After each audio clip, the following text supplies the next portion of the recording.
नमस्कार मंडळी, मी अक्षय मोरे मित्रमंडळामध्ये आपलं सहर्ष स्वागत. तर तुम्ही म्हणाल की आज काय नवीन, तर आज आपण बनवतोय गावाकडे ज्या घेवड्याच्या घुगऱ्या बनवल्या जातात आणि हॉटेलवरती ज्या आपण आवडीने राजम्याची ऑर्डर करतो, त्या राजम्याची रेसिपी आपण आज किचन सिरीजमध्ये बनवणार आहे. तर कुठल्याही गोष्टीचा विलंब न करता चला राजम्याच्या रेसिपीला आपण सुरुवात करणार आहे, गावाकडच्या घेवड्याच्या घुगऱ्या. तर चला. आता मी साधारणतः 200 ते 250 ग्राम राजमा रात्रभर भिजत ठेवणार आहे. आणि राजम्यासाठी आपल्याला 3 मीडियम साईजचे टोमॅटो, 2 मोठ्या साईजचे कांदे, कोथिंबीर, हिरव्या मिरच्या आणि बाकीचे जे सुके मसाले ते बनवताना मी पुढे तुम्हाला सांगतो. आता मी काय केलेलं, रात्रभर राजमा भिजत ठेवलेला. राजमा म्हणजे आपला घेवडा. 2 वेगवेगळ्या प्रकारचे राजमा असतात, काळा आणि पांढरा. पांढऱ्यावरती आपल्याला गुलाबी कलरचे पट्टे वगैरे असतात, ते तर तुम्हाला माहितीच आहे. तर राजमा तुम्ही इन्स्टंट जर शिजवायला गेलात तर त्याला जवळपास 10-1 शिट्ट्या लागतील, 8-10 शिट्ट्या तरी. तर रात्री जर भिजत ठेवला तर तो तुम्हाला शिजायला थोडं लवकर मदत होते. तर तशा पद्धतीने आता तुम्हाला काय करायचं आहे, डाळी किंवा भात शिजवायला जेवढा काही शिट्ट्या लागतात त्याच्यापेक्षा एखादी शिट्टी एक्स्ट्रा घ्या आणि त्याच्यानुसार मग राजमा शिजून जाईल. प्रत्येकाच्या कुकरच्या शिट्ट्यांचं किंवा शिजवण्याचं प्रमाण हे वेगवेगळं असतं. काही कुकर 2 शिट्ट्यांमध्ये शिजवतात, काही कुकर 5 शिट्ट्यांमध्ये पण शिजवतात. तर तशा पद्धतीने तुमचा कुकर किती शिट्ट्या घेतोय आणि किती शिट्ट्यांमध्ये ते शिजते त्याच्यानुसार शिजवून घ्या. राजमा बघा एकदम परफेक्ट शिजून झालेला आहे माझ्याकडं. तर आता मी काय करणार आहे, राजमा साईडला ठेवतो थोड्या वेळासाठी. आता राजम्यातलं पाणी काढायचं नाही आहे, ते तसंच ठेवायचं. आणि टोमॅटो बारीक चिरून घ्यायचे, बारीक म्हणजे मीडियम साईजचे चिरून घ्यायचे. आपल्याला याचं टोमॅटोचं मिश्रणच करायचं आहे. तर मी काय करणार आहे, आता टोमॅटो मोठ्या याच्यामध्ये खापा करून घेणार आहे आणि त्याचं वाटण करून घेणार आहे. जर तुम्हाला टोमॅटोचं वाटण करायचं नसेल तर टोमॅटो तुम्ही एकदम बारीक चिरा, जेणेकरून टोमॅटोचं पूर्ण हे झालं पाहिजे, गळला पाहिजे तो एकदम. टोमॅटोची प्युरी रेडी झालेली आहे. आता मी काय करतो, कांदा कट करून घेतो. आता कांदा काय करायचा आहे आपल्याला, जास्त नाही हे करायचा, म्हणून मग 1 किंवा 2 मीडियम साईजचे कांदे जरी तुम्ही घेतले तरी पण काय प्रॉब्लेम नाही आहे.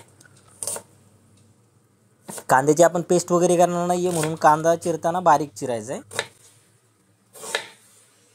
जेवढं जर बारीक जमेल तेवढा बारीक तुम्ही कांदा चिरा.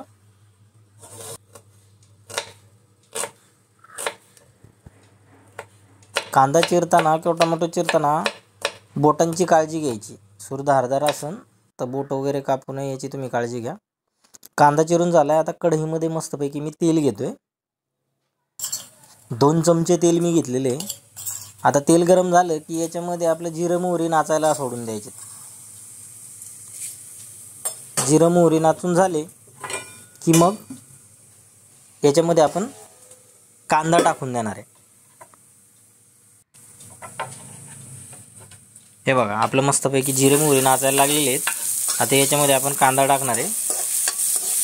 कांदा जास्त फ्राय करून द्यायचा नाही आहे आपल्याला.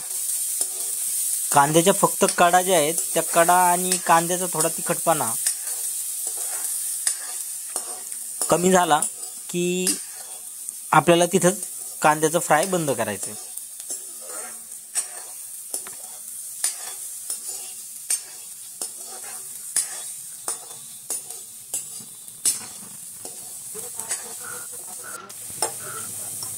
बघा कांदा फ्राय व्हायला लागला. आता याच्यात हळद, मीठ, त्याच्यानंतर कांदा लसूण मसाला, मिरची पावडर.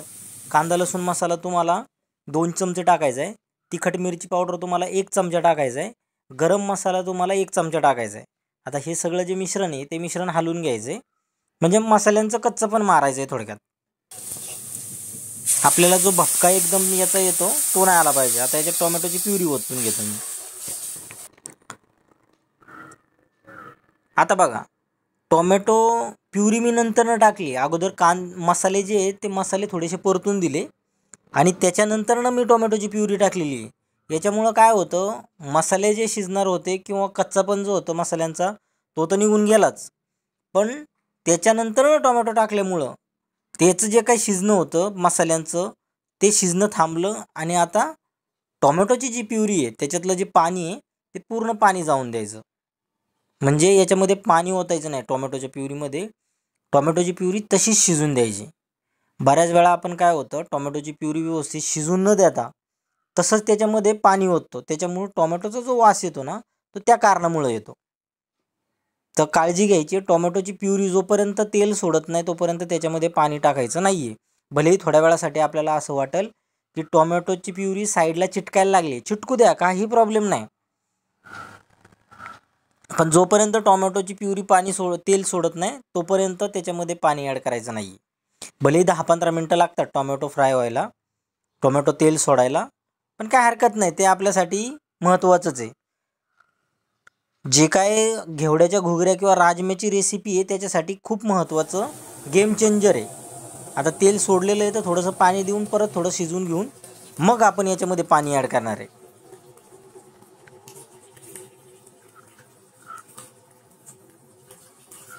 पाणी ॲड करून झालं की याला मस्तपैकी उकळी येऊन द्यायची.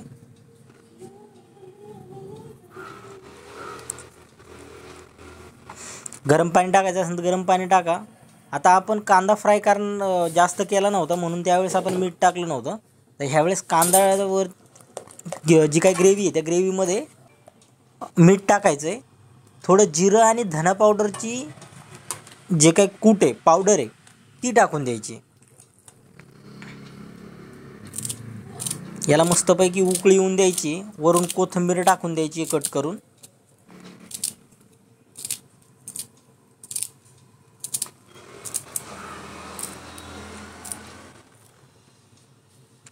उकळी येईपर्यंत वाट पाहायची आपल्याला.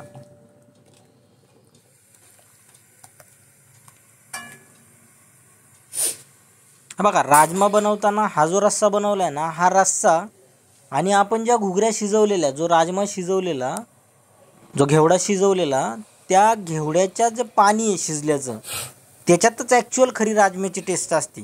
त्याच्यामध्येच खरी ॲक्च्युअल घेवड्याची टेस्ट असते. सो कुठलीही भाजी शिजवली तर त्याचं पाणी, ते शिजलेलं पाणी कधीच फेकून द्यायचं नाही. काळजी घ्यायची, ते पाणी आपल्या जेवणाच्या कालवणामध्ये किंवा रस्स्यामध्ये पडलंच पाहिजे. आता बघा, मस्तपैकी उकळी फुटलेली आहे. आता आपण काय करणार आहे, याच्यामध्ये जो काय आपला राजमा किंवा घेवडा शिजलेला होता तो आणि त्याचं पाणी दोन्ही ॲड करणार आहे. बघा, आपल्याला आता वाटेल की बाबा ग्रेव्ही जी आहे, जी जास्त घट्ट झालेली नाही आहे, ती खूपच पातळ आहे. तर काळजी करू नका. थोड्या वेळानंतर आपण काय करणार आहे, याच्यामध्ये राजमा जो काय शिजलेला आहे त्याच्यातले काही राजमा, 10-20% राजमा स्मॅश करणार आहे. तसंच शिजता त्याच्यामुळं काय होणार आहे, ग्रेव्हीला जो थिकनेस आहे ना तो थिकनेसपणा येणार आहे. चव वगैरे चेक करून पाहिजे, कारण राजम्याचं पाणी आळणी होतं. आपण राजमा शिजवताना किंवा घेवडे शिजवताना त्याच्यामध्ये मीठ वगैरे टाकलं नव्हतं. तर थोडं कमी जास्त मीठ वगैरे लागलं तर ते त्याच्यामध्ये ॲड करायचे. आपले सगळे इन्ग्रेडियंट टाकून झालेले आहेत. सगळे जे काही पदार्थ टाकायचे होते ते टाकून झालेले आहेत. आता फक्त राजमा थोडासा स्मॅश करायचा आहे आणि त्याला चांगलं शिजून द्यायचं आहे.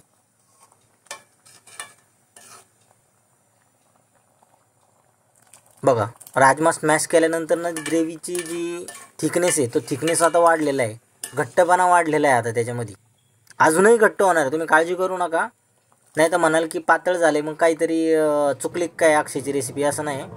आता मस्तपैकी गॅस बंद करायचा आणि 10 मिनटं त्याला रेस्ट द्यायचा आहे आणि मग वाढून पहा तुमची राजम्याची किंवा घेवड्याची रेसिपी किती सुंदर बनते ती. ज्यावेळेस कधी तुम्ही राजम्याची रेसिपी बनवून पाहाल ना, त्यावेळेस नक्की बाजरीच्या भाकरीसोबत ह्या राजम्याला ट्राय करा किंवा मग जिरा राईससोबत. इतकी सुंदर ग्रेव्ही तुम्हाला कधीच आयुष्यात मिळणार नाही. नक्की ट्राय करून पहा. भेटूया पुढच्या व्हिडिओमध्ये.